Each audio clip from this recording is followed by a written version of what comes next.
You're too fat to be my kid. Get lost, you pig. Kyle shouted, and I stepped in to shield Lucas.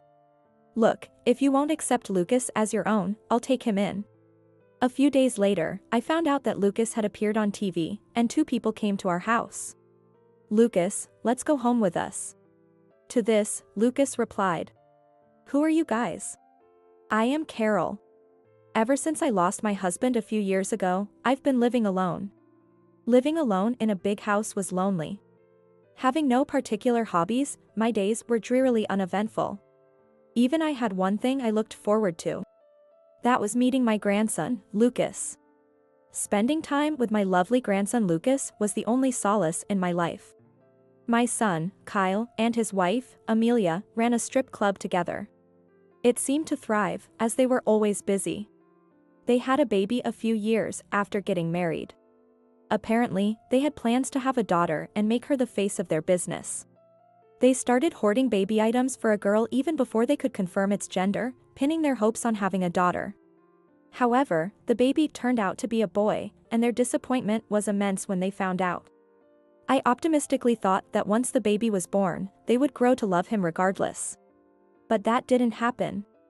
Kyle and Amelia showed little interest in the baby and rarely took care of him. They hardly even bothered to think of a name. Impatient, I suggested some names, and they chose Lucas from my list. Still, Kyle and Amelia never really showed any interest in Lucas. Hoping for a daughter next, but they never had another child. Gradually, Amelia began to harbor resentment towards Lucas. It's all your fault our plans were ruined because you weren't a girl. Such misplaced hatred seemed to have taken root in Amelia. Influenced by her, Kyle also began treating Lucas coldly. Perhaps if I had intervened sooner, things might not have escalated. Eventually, Amelia stopped cooking for Lucas.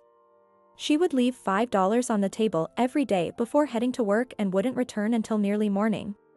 From evening to night, young Lucas spent long hours alone. How lonely he must have felt, waiting alone for his parents to return. With the money Amelia left, Lucas would buy his meals from shops. Being so young, he didn't think about nutrition and often ended up eating snacks like bread and potato chips. He even ate discarded food on occasion. A child visiting a store alone every day inevitably drew attention. A part-time worker, feeling sorry for Lucas, would secretly share some food with him. Thanks to this, even on days Amelia didn't leave money, Lucas had something to eat. By third grade, Lucas weighed over 154 pounds. This was the result of his unhealthy diet of bread, ready-made meals, and snacks. Kyle and Amelia disliked that too. After Lucas had gained weight, they began to hurl cruel words at him. A fatty like you is not my child. Get out of here. You're in my way. When I learned that these words had been said to him, I was heartbroken. What must Lucas have felt, hearing such things from his father? Worried about Lucas, I occasionally checked on him by visiting his home. I had a nagging suspicion that Kyle and Amelia resented Lucas, judging from their tone. That's why I would visit their house, to make sure they weren't doing anything terrible to him. One day, my fears unfortunately proved true. You're too fat to be my kid. Get lost, you pig. As I opened the door, Kyle's shouting filled my ears. In a panic, I rushed towards the voice and saw Lucas on the floor. From the way he was holding his cheek, it was clear Kyle had hit him. Kyle? What are you doing? I ran to Lucas's side and pulled him away to protect him from Kyle. Looking at Lucas, his face was vacant, and he seemed to have resigned himself to his fate. I regretted making such a young child wear such a defeated expression. Kyle hadn't noticed me arrive, his eyes were wide as if he was about to burst. Do you even realize what you're saying? Lucas is your child, legitimately. I shouted at Kyle. Although Kyle is my own son, I could not understand his way of thinking. It was unbelievable how they could mistreat Lucas, an innocent child, just because he wasn't the daughter they wanted. If you won't acknowledge Lucas as your own child, then I will take him. Both Lucas and Kyle looked stunned by my sudden words. Then, things moved quickly. Kyle and Amelia, eager to rid themselves of the burden, jumped at my offer. Thanks, Mom. This way, we can focus on the business, right, Amelia? Yes, truly, thank you. On the day I took Lucas, they said this with the brightest smiles I had ever seen on their faces. Their smiles saddened me. It made clear just how little they cherished Lucas. I had watched over him, thinking that being with his biological parents was best for him, but I deeply regretted not taking him away sooner. On the way to my house, Lucas said, "Sorry. I'll grow up fast and move out." What was this child saying? When I asked him to repeat, Lucas said with a blank expression, "You're regretting taking me in, aren't you? You've been looking scared since we left." Was I making such a face? Lucas nodded sadly. "No, that's not it. I was regretting not doing this sooner. I should have abandoned the belief that you'd be happier with your real parents much earlier." No, my regret wasn't about taking Lucas in. I regretted not separating him from those two sooner. "Aren't you bothered by me?" Lucas looked at me with anxious eyes. I hugged him tightly. "Of course not. I'm confident I love you more than those two ever could." Lucas looked unsure of what to do. After being stiff as a rock for a while, he whispered, "This is the first time I've been hugged." Tears overflowed from my eyes. I will definitely make him happy. I made up my mind. From that day on, Lucas became noticeably more lively. It was hard to believe he was the same boy who had once been so withdrawn. He started to laugh more and talk more. Every day after school, he would help with dinner preparations and happily talk about his day. "You seem happy today, Lucas. Did something good happen? Did you know? Something funny happened today. During music class, while I was singing, a sparrow flew into the music room and Ms. Lofton totally freaked out. I wondered why, and then she said she's terrified of birds, almost crying." Remembering the incident, Lucas chuckled. Such Lucas was so cute and adorable. Perhaps because he's been eating healthier since he came to live with me, Lucas's physique has become more standard. He retains the adorable qualities of a child, but his features have sharpened, making him look handsome.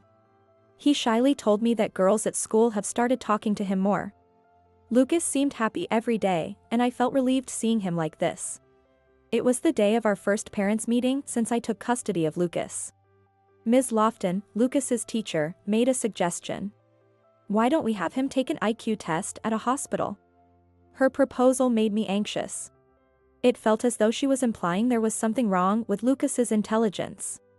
Is Lucas lagging behind his peers in some way? As I asked this, the teacher hurriedly waved her hands. "Not at all, it's quite the opposite. From my experience, I think Lucas might be gifted." Gifted, a term unfamiliar to me. According to Ms. Lofton, gifted refers to individuals who inherently possess higher abilities compared to their peers. She handed me a paper. This is a graph showing Lucas's grades. There's a clear spike in his performance at one point. Indeed, the graph showed a sudden improvement. Looking at the dates on the horizontal axis, it was clear the change occurred shortly after I took Lucas in. I asked Lucas if he had started attending cram school because of the unusual spike. But no. It turns out he was deliberately trying not to score well before. Confused by what Ms. Lofton was saying, I looked at Lucas beside me. Noticing my gaze, Lucas spoke up. "Back at the old house, if they knew I was doing well, they wouldn't like it. They'd say I was being cheeky and hit me more than usual." Lucas shrugged. "So during tests, I deliberately not write answers or write them wrong. But actually, I knew all of it." Lucas grinned. "Now, there's no need for that, so I just take the tests normally. It's too easy and kind of boring, though. I can understand everything just by reading the textbooks, it's not interesting. I want to study something more challenging." Saying this, Lucas sighed. Worried that Ms. Lofton might feel offended by such comments, I glanced at her, but she was laughing heartily, so I felt relieved. "What do you think? If Lucas is gifted, we might be able to provide support tailored to his needs. Why not try the test at the hospital? If it would benefit Lucas." With that thought, I decided to take Lucas to the hospital that week. Indeed, from his behavior at school and home, and the results of the IQ test, it's possible that Lucas is gifted. The doctor clearly stated. Lucas's IQ was much higher than average, and I was surprised. I had no idea Lucas was so intelligent. No wonder he found schoolwork so easy. To fulfill Lucas's wish for more challenging studies, I arranged for a tutor to come to our home. The tutor, an experienced teacher who graduated from a prestigious university, understood Lucas's unique traits. Lucas was pleased, finding these studies more enjoyable than school. Following the tutor's recommendation, Lucas took various language and certification exams, scoring top marks in all. When the tutor posted about his top student on social media, it quickly went viral. Lucas became an overnight sensation, and soon newspapers and TV stations were seeking interviews. One day, as I was spending a typical day with Lucas, the doorbell rang. "Oh, are the reporters here already?" There was still about 30 minutes until the scheduled interview time. Thinking it was the reporters, I opened the door, only to be surprised. "Long time, no see, Mom. We've come to pick up Lucas." Kyle and Amelia were there. "What are you doing here?" When I asked, Amelia smiled sweetly and said, "Mom, thank you for taking care of Lucas until now. From now on, he will live with us." I couldn't believe my ears. What is this woman talking about now? You must be joking? Lucas has an interview coming up. We're very busy, so please leave. The word interview made Kyle and Amelia's eyes light up. So it really was Lucas. We saw him on TV. Truly, he is our son. The two exchanged looks, visibly excited. Then they said something outrageous. "If Lucas comes back, our business will be secure." Beside Kyle, Amelia nodded in agreement. "If customers come for Lucas, our sales will increase. We can even leave the business to him in the future. That way, we can relax." Their selfish thinking astounded me. After claiming Lucas wasn't their child, now they want him back because he's proved to be exceptional?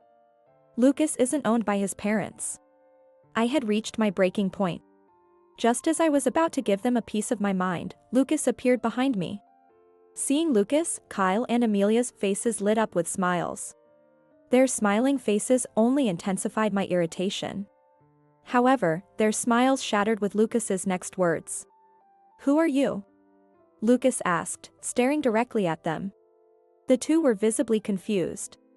"Who?" "We're your mom and dad, sweetheart. You're our beloved son that I gave birth to." Amelia's words made me feel sick.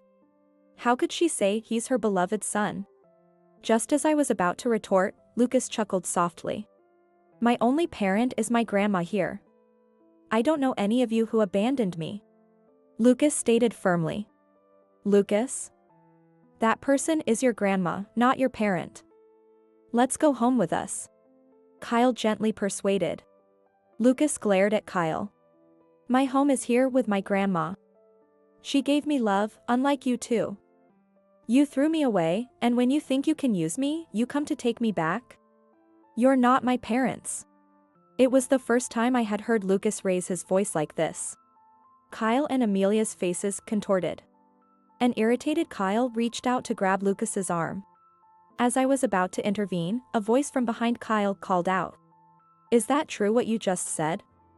"Abandoned."